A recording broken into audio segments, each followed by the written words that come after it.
passion. I will talk about passion a little bit later because it's the most important word in the world, I think, really now. And that is good to like it. And you could feel it there. People working on their dreams, on making their dreams come true. That is entrepreneurship. And those kind of programs, 20% of their time, it's 20%, I calculated that, of 112 hours. Because people, if you need 8 hours sleep per day, can work 112 hours per week. So it's 20% of that 112 hours that they're talking about. It's not 20% of 40 hours, because that 40 hours I told you is a very old-fashioned terminology, 40 hours. Because it doesn't matter to most people when they work, it's what they produce. The input is not important, it's the output that counts. That is entrepreneurship. But when you're entrepreneurial, you really have to be careful that it is fair what you do. Fairness is important.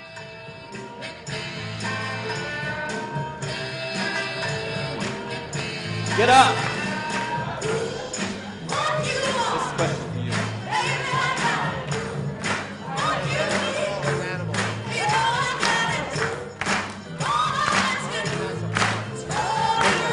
If you can't dance, clap your hands.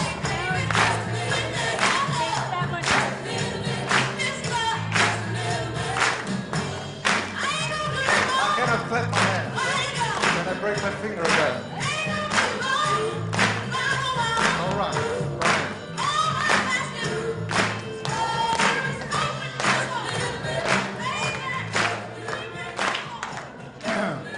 So when I think of fairness, I always, and in entrepreneurship, I often think of Aretha. But somebody out there by special request pointed out that when they think about entrepreneurship, they think along an entirely different line altogether. By special request. This came by text message. The Talking Heads and Psycho Killer.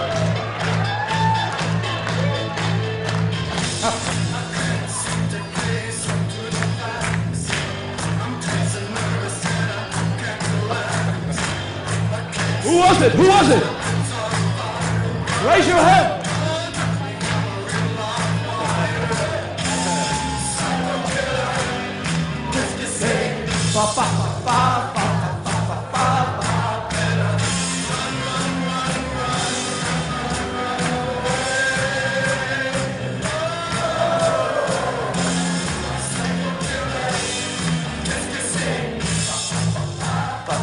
This is Dutch.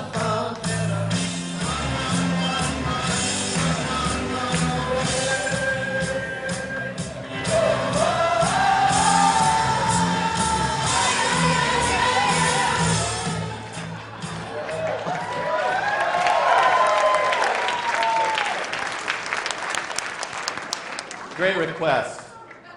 I love it. Yes, send some more requests.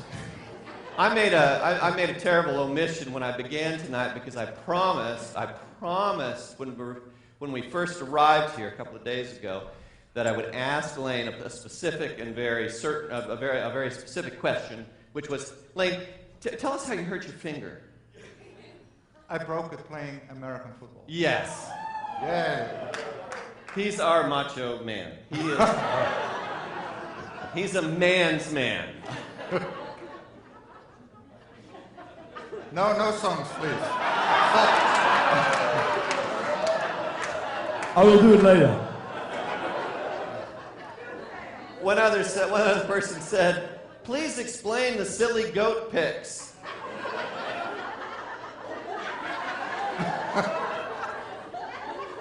The photos I use when I get up to give a talk like this. Well, if you don't understand, then you just don't understand. No, they're my revenge on PowerPoint.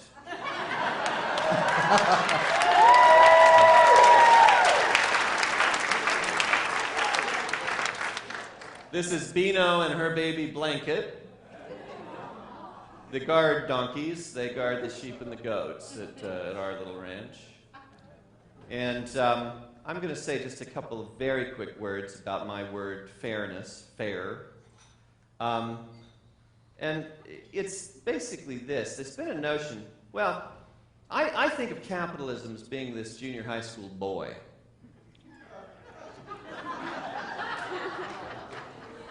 And like all junior high school boys, he knows he has a lot of impulses. And he knows there's a lot of stuff he wants in the world. But he's not sure he really has any power in the world, so he goes around doing exploitative and destructive things to get the things he wants.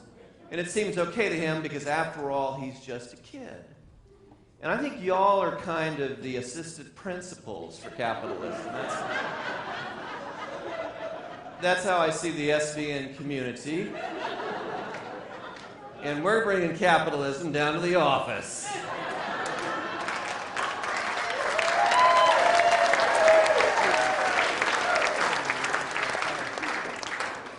And we're going to say, capitalism, damn it, you're rough on the other children.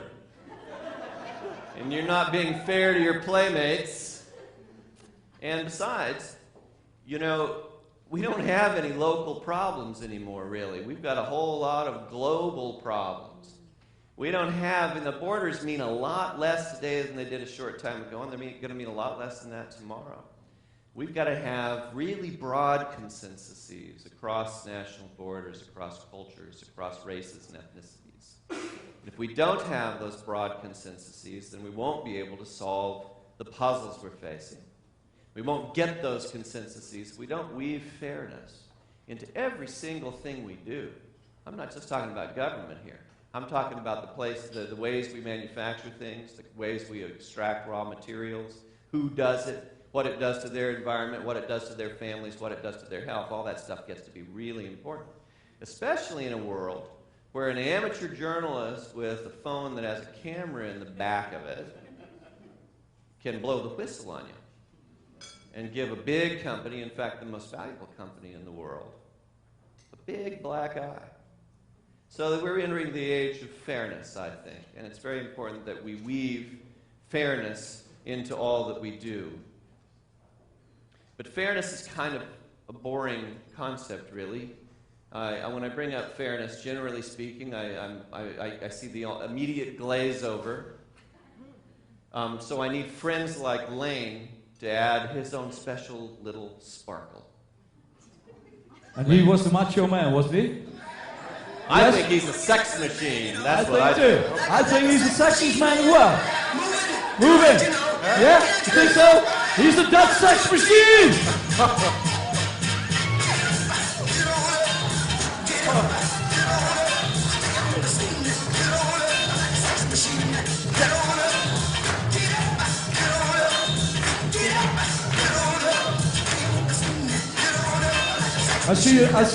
You can see people getting tired thinking of sex abuse because they're not dancing that more anymore. Give them some sparkling, man.